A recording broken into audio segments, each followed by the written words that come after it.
Back to Agastya blog. ಈಗ ನಾವಿದ್ದೀವಿ ಕಟೀಲು ದುರ್ಗಾ ಪರಮೇಶ್ವರಿ. ಇದು ಮಂಗಳೂರಿಂದ ಸುಮಾರು 20 ಕಿಲೋಮೀಟರ್ ದೂರದಲ್ಲಿದೆ. ಅದು ಕಟೀಲು ಅಂದ್ರೆ ತುಳುಲಿ ಸೆಂಟರ್ ಅಂದ್ರೆ ಮಿಡ್ವೇ. ಈ ಸಮುದ್ರನ ಸೇರೋ ಒಂದು ಪ್ಲೇಸ್ ಒಳಗೆ ಐತಿದ. ನದಿ ಸಮುದ್ರ ಸೇರುವ ಮಧ್ಯದಲ್ಲಿರುವಂತಹ ಒಂದು ಅದ್ಭುತವಾದ ಹಿಂದೂಗಳ ದೇವಾಲಯ. ಸೊ ಇವತ್ತು ದುರ್ಗಾ ಪರಮೇಶ್ವರಿ ಅಂದ್ರೆ ಕಟೀಲು ದುರ್ಗಾ ಪರಮೇಶ್ವರಿನ ತೋರಿಸ್ತೀವಿ, ಬನ್ನಿ.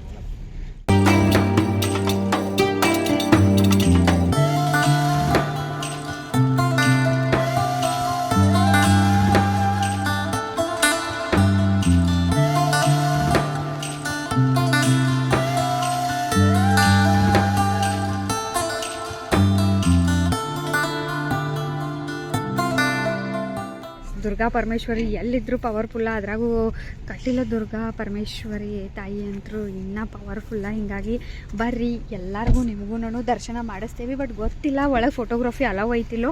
ಈ ಥರ ಡೆಫಿನೆಟ್ಲಿ ಮಾಡ್ತೇವೆ. ಇಲ್ಲಾಂದರೆ ಯಾವ ಥರ ಇತ್ತು ಅನ್ನೋದನ್ನ ಹೊರಗೆ ಬಂದಮೇಲೆ ಎಕ್ಸ್ಪ್ಲೇನ್ ಮಾಡ್ತೀವಿ. ಓಕೆ. ಸೊ ಇಲ್ಲಿ ಬಂದರೆ ನಿಮಗೆ ಇಲ್ಲಿ ನೋಡಿ, ಇದೆಲ್ಲ ವಸತಿ ಗೃಹ. ಇಲ್ಲೂ ಗೆಸ್ಟ್ ಹೌಸ್ಗಳಿದೆ. ಇಲ್ಲೇ ಡೈರೆಕ್ಟ್ ಬಂದು ನೀವು ರೂಮ್ ಕೂಡ ಮಾಡ್ಕೋಬೋದು. ಸೊ ಈಗ ಹೋಗಿ ದೇವಸ್ಥಾನ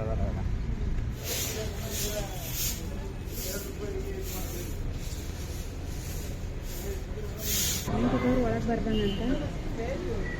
ಇದು ಇಲ್ಲಿಯ ಭಕ್ತರ ಸಾಮಾನ್ಯ ಸೂಚನೆಗಳು. ಬಸರಿಯಾದ ಹೆಂಗಸು 7 ತಿಂಗಳಾದ ನಂತರ ಬರ್ದಂಗಂತ, ಮರಣ ಸೂತಕ ಜನನ ಸೂತಕಗಳನ್ನು ಪ್ರವೇಶ ಮಾಡ್ದಂಗಂತ, ಭಾರತೀಯ ಸಂಪ್ರದಾಯಿಕ ಉಡುಗೆಗಳನ್ನು ಹಾಕೋಬೇಕಂತ, ಬಿಚ್ಚು ಕೂದಲ ಅದೆಲ್ಲ ಅಲವಿಲ್ಲಂತ. ಅಲ್ಲೆಲ್ಲ ನದಿ ಐತಂಗಾರ, ನಂದಿನಿ ನದಿ ಇದೆ ಮಧ್ಯದಲ್ಲಿ.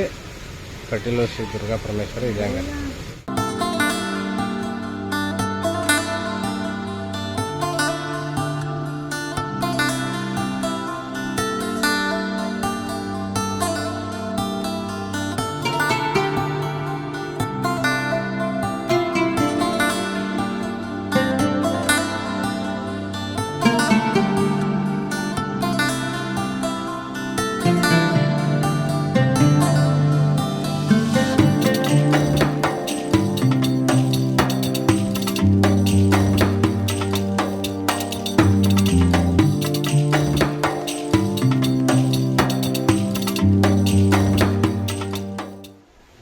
ಟೈಮಿಂಗ್ಸ್ ಇದೆ.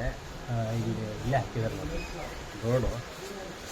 ಅಂದರೆ ಭೋಜನ ಪ್ರಸಾದ ಎಷ್ಟೊತ್ತಿಂದ ಬೆಳಗ್ಗೆ 11ರಿಂದ 3 ಗಂಟೆ, ಮತ್ತು ರಾತ್ರಿ 7:30ರಿಂದ 10 ಗಂಟೆ.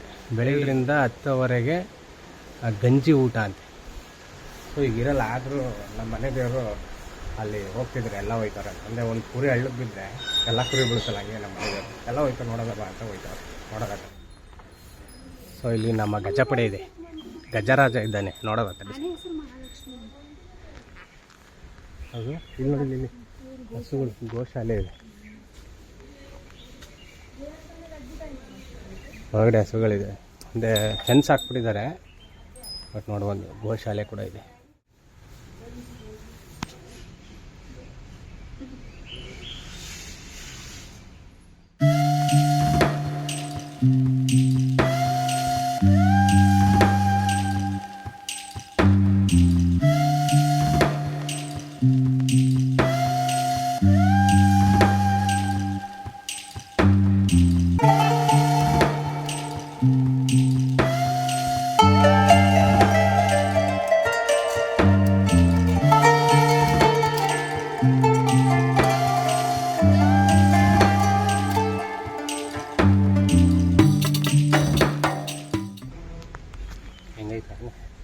ಗಜರಾಜ ನನಗಿಂತ ಡಬಲ್ ಐತಿ.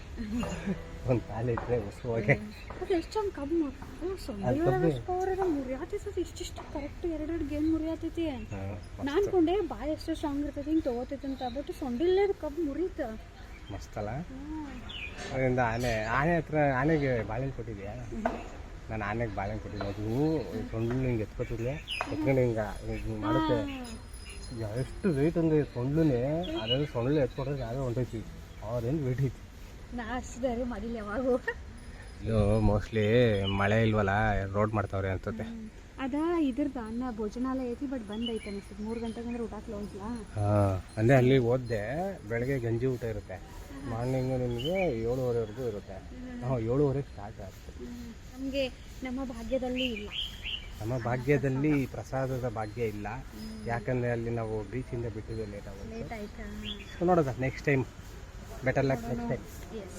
ಸೊ ದೇವಸ್ಥಾನ ಮಾತ್ರ ತುಂಬ ಅದ್ಭುತವಾಗಿದೆ, ಎಲ್ಲರೂ ವಿಸಿಟ್ ಮಾಡಿ ಒಂದ್ಸರಿ. ಏನಕ್ಕಂದರೆ ಇದು ನದಿ, ರಿವರು, ಆ ರಿವರ್ ಮಧ್ಯೆ ಇದೆ. ಇದು ಎಷ್ಟು ತಂಪಾಗಿದೆ, ಎಷ್ಟು ಅದ್ಭುತವಾಗಿದೆ ಅಂದರೆ ಮಧ್ಯದಲ್ಲಿರೋಂತಹ ಒಂದು ಗರ್ಭಗುಡಿ ನೋಡೋಕ್ಕೆ ಕಣ್ಸಾಲ್ದು. ಒಳಗಡೆ ನಮಗೆ ಫೋಟೋ ಅಲೋ ಇರಲಿಲ್ಲ. ಅಲೋ ಇರಲಿಲ್ಲ ಅವೆಲ್ಲ.